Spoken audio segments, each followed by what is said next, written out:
چلتے چلتے وہ دونوں پل کے کنارے آ چکے تھے، جہاں خالی چنیر رکھے تھے۔ جہان نے گزرتے ہوئے ایک ترچھے رکھے چنیر کو ہاتھ سے موڑ کے سیدھا کیا اور اپنی کارروائی بیان کرنے لگا۔ میں ان 2 دنوں میں اس کے کانٹیکٹس، دوستوں، رشتہ داروں کو بھی چیک کر چکا ہوں۔ اگر وہ بک پبلشنگ کے لیے کینیڈا جا رہی ہے تو وہاں موجود اس کا کوئی جاننے والا اس کے پبلشر سے آگاہ نہیں ہے۔ اگر وہ واقعی کتاب لکھ رہی ہے تو اس کتاب کی دوسری کاپی اس کے پبلشر کے پاس ہوگی، مگر پبلشر کون ہے اور کہاں ہے؟ واو، تمہیں 2 دن میں اس کے بارے میں بہت کچھ معلوم ہو گیا۔ تم ویسے کرتے کیا ہو؟ جیبوں میں ہاتھ ڈالتے چلتا جہان مسکرایا اور نظریں ترچھی کر کے اسے دیکھا۔ بتا چکا ہوں، میکینک ہوں۔ پہلے مجھے لگا کہ تم کسی مافیا کے لیے کام کرنے والے کرمنل ہو، مگر نہیں۔ وہ ایک دم اس کے سامنے آئی تو وہ رک گیا۔ ہیٹ والی لڑکی آنکھوں میں چمک لیے اسے دیکھ رہی تھی۔ تم جاسوس ہو؟ اچھا، اور یہ تمہیں میرے لنچ، ڈنرز اور کافی پہ تعقب کر کے معلوم ہوا؟ جواب اطمینان سے آیا تھا۔ دیکھو، تم صرف چند ماہ سے یہاں ہو، نام معلوم نہیں اصلی ہے یا جعلی، مگر تم جیسے لوگ اتنے ماہ میں اگر اتنے کانٹیکٹس بنا لیں تو وہ انڈر کور آپریٹیوز ہوتے ہیں، پہلی طرح کے انڈر کور آپریٹیو۔ مافیا یا برے لوگوں کے لیے کام کرتے ہیں مگر تمہیں پیسے نہیں چاہیے ہیں۔ اس کا مطلب ہے تم اقدار اور روایات کا پاس رکھنے والے ہو، اور تمہارا تعلق دوسری طرح کے آپریٹیو سے ہے جو حکومتی جاسوس ہوتے ہیں۔ کس ملک حکومت کے یہ بتانا مشکل ہے، مگر تم چور نہیں ہو، تم کون مین بھی نہیں ہو، تم جاسوس ہو۔ جہان کے تاثرات نہیں بدلے۔ وہ ہلکی سی مسکراہٹ کے ساتھ اسے دیکھ کے ابرو اٹھا کے بولا، اس کے علاوہ مزید کوئی گیس میرے بارے میں؟ تمہیں چیزیں فکس کرنا پسند ہے، تم دوسروں کا انتظار کیے بغیر ان کو خود سے ٹھیک کرنے لگتے ہو۔ اس کا مطلب ہے تم نے زندگی کا ایک لمبا عرصہ اکیلے خود انحصاری کرتے ہوئے گزارا ہے اور تم کسی پہ اعتبار نہیں کرتے۔ تمہاری بات رد کر کے میں تمہارا دل نہیں توڑوں گا، لیکن افسوس سے گہری سانس لی۔ آئی وش تم نے اپنی یہ سکلز نیلوفر پہ استعمال کی ہوتی تو ہمیں یہ معلوم ہو جاتا کہ وہ کتاب کب اور کہاں بیٹھ کے لکھتی ہے۔ کہہ کے وہ آگے بڑھا تو وہ اس طرح کھڑی اسے دیکھتی رہی، پھر پیچھے سے پکارا، وہ روز صبح اپنی اینٹیک شاپ کے آفس کے اندر بیٹھ کے اپنی کتاب لکھتی ہے۔ جہان کے قدم وہیں زنجیر ہوئے۔ وہ آہستہ سے گھما اور اس کی طرف چہرہ موڑا تو آنکھوں میں واضح حیرت تھی۔ تمہیں کیسے معلوم؟ تم تو کل اس کی شاپ کے اندر تک نہیں گئی تھی۔ کیونکہ جب تم اس کے فائنینشیل ریکارڈز، کریڈٹ کارڈز اور فلائٹ ڈیٹیلز کو کھنگال رہے تھے تو میں اس کی لپسٹک نوٹ کر رہی تھی۔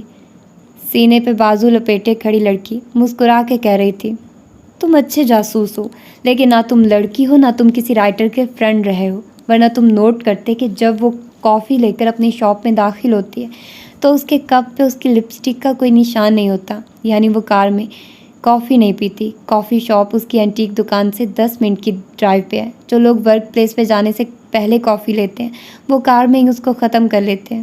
کہتے ہوئے وہ رکی، کوئی یاد آیا تھا، تاکہ آفس میں داخل ہو کے کام کے ساتھ ان کو کچھ پینا نہ پڑے اور وہ فریش ہوں۔ مگر وہ کون ہوتا ہے جس کو اپنے کام کے ساتھ ساتھ کیفین درکار ہوتی ہے؟ وہ تھوڑی اٹھائے مسکرا کے اس سے پوچھ رہی تھی۔ ہوا سے اس کے ہیڈ سے نکلتے بال پھڑپھڑاتے ہوئے پیچھے کو اڑ رہے تھے۔ رائٹر، وہ دھیرے سے بولا۔ بالکل، رائٹرز کو کیفین آکسیجن کی طرح چاہیے ہوتی ہے، اور میں ایک رائٹر کے ساتھ ایک لمبا عرصہ گزار چکی ہوں۔ رائٹر صرف ان اوقات میں لکھتے ہیں جب وہ فریش ہوتے ہیں اور ساتھ ساتھ چائے اور کافی پیتے ہیں۔ وہ اپنی کافی کو آفس کے اندر لے کر جاتی ہے اور اسے اپنے کام کے ساتھ انجوائے کر کے پینا چاہتی ہے۔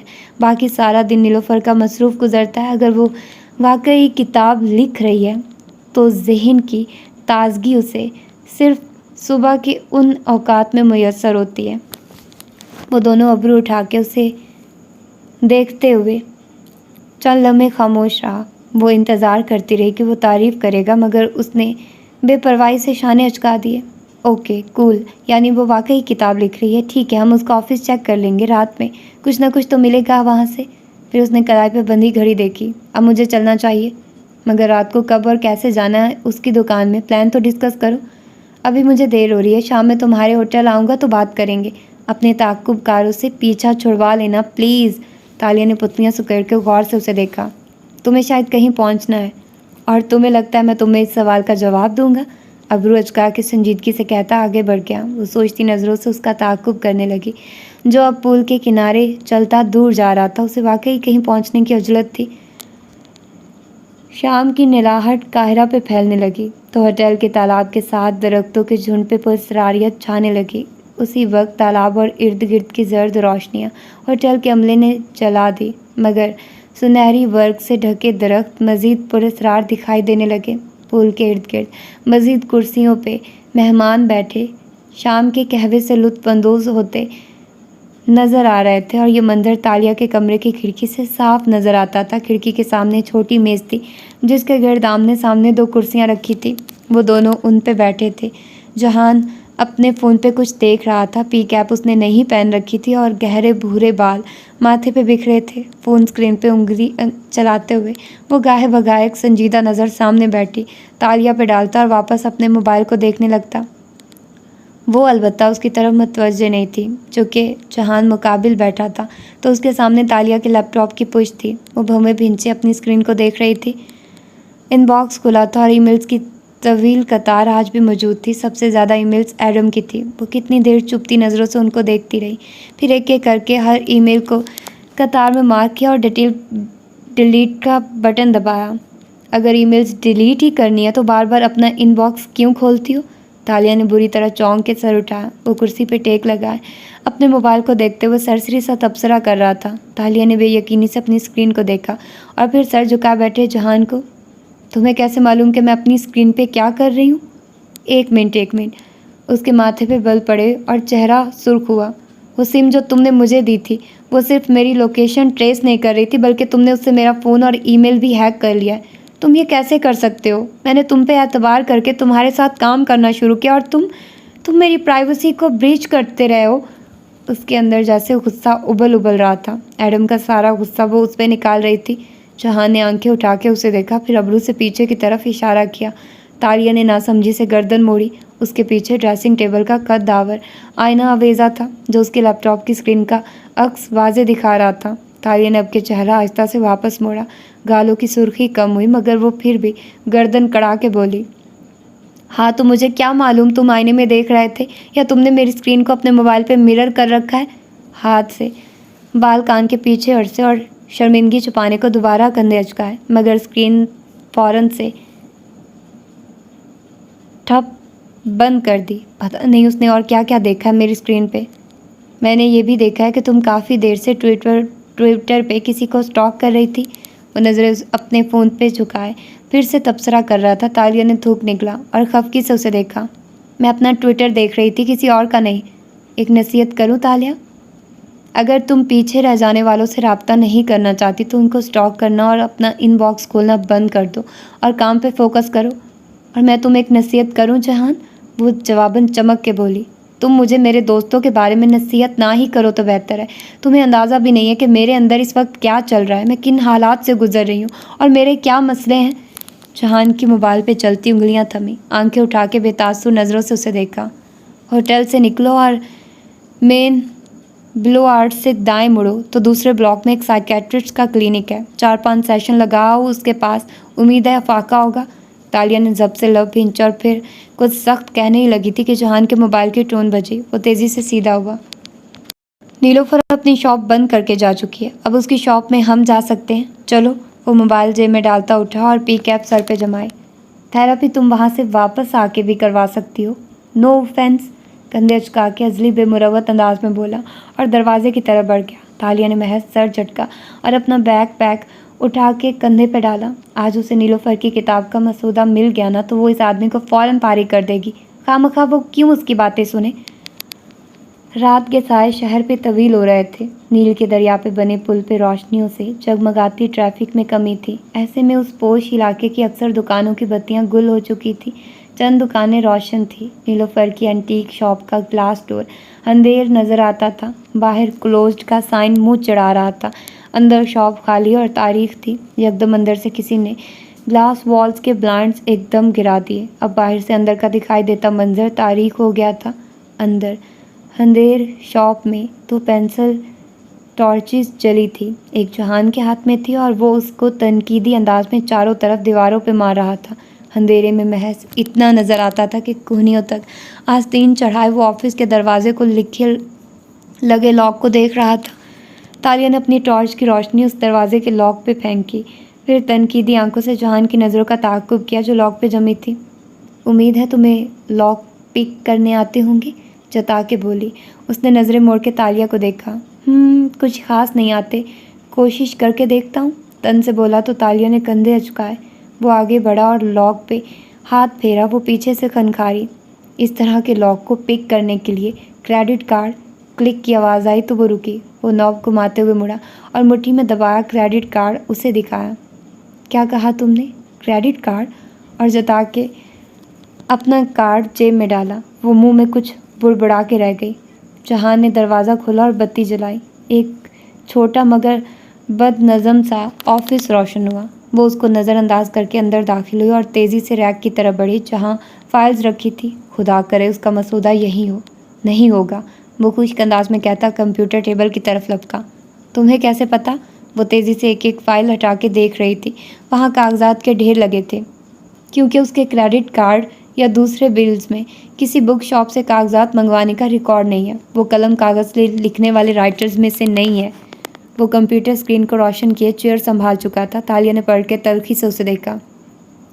مجھے بھی معلوم ہے کہ وہ ایسے ہی اپنا مسودہ نہیں چھوڑ دے گی۔ میں صرف اس ریکس کے پیچھے کوئی خفیہ سیف تلاش کر رہی ہوں۔ اوہ، مگر تم کبھی چور رہے ہوتے تو تمہیں معلوم ہوتا۔ وہ پنجوں کے بل نیچے بیٹھی ریکس کے پیچھے دیوار پہ ہاتھ پھیر رہی تھی، جیسے ٹٹول کے محسوس کر رہی ہو۔ جہان نے جواباً صرف سر جھٹکا اور روشن مانیٹر کی طرف توجہ مبذول کر دی۔ ساتھ ہی اس نے ایک USB ڈیوائس سسٹم میں داخل کی۔ تم ہیکر ہو؟ ونڈوز کا پاسورڈ کھولنا بچوں کا کام ہے۔ اگر میں ہیکر ہوتا تو اس کے ای میلز بھی کھول چکا ہوتا اور مجھے یہاں نہ آنا پڑتا۔ وہ جو دیوار پہ ہاتھ پھیرتے ہوئے ٹٹول کے کچھ محسوس کر رہی تھی دفعتاً رکی۔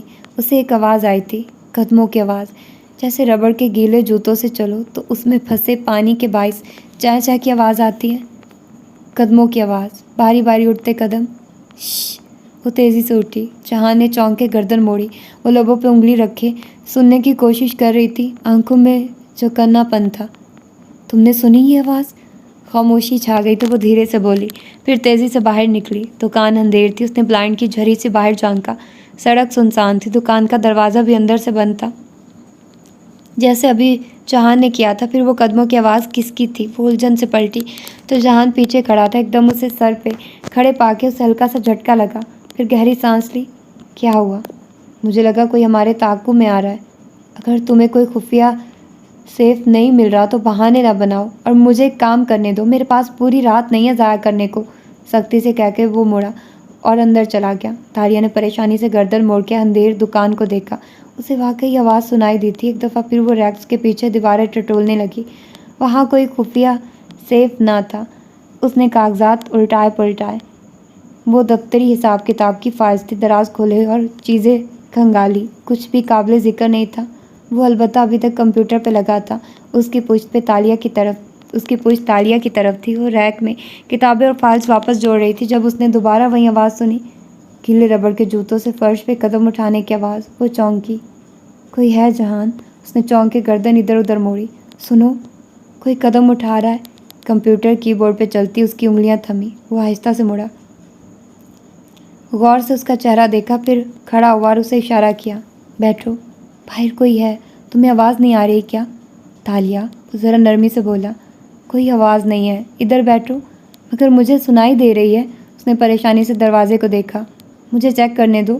وہ آگے بڑھنے لگی۔ جب وہ آواز بند ہو گئی اس نے بے بسی سے اسے دیکھا۔ میری سینسز بہت شارپ ہیں، مجھے واقعی آواز سنائی دی تھی، لیکن میں ابھی تمہارے پیچھے آ کر کھڑا ہوا تو میرے قدموں کی آواز تمہیں نہیں آئی تھی؟ وہ سن ہو گئی، بالکل شل۔ ادھر بیٹھو۔ اس نے کرسی آگے کی تو تالیہ کے کندھے ڈھیلے پڑے۔ وہ دھیرے سے کرسی پہ بیٹھی۔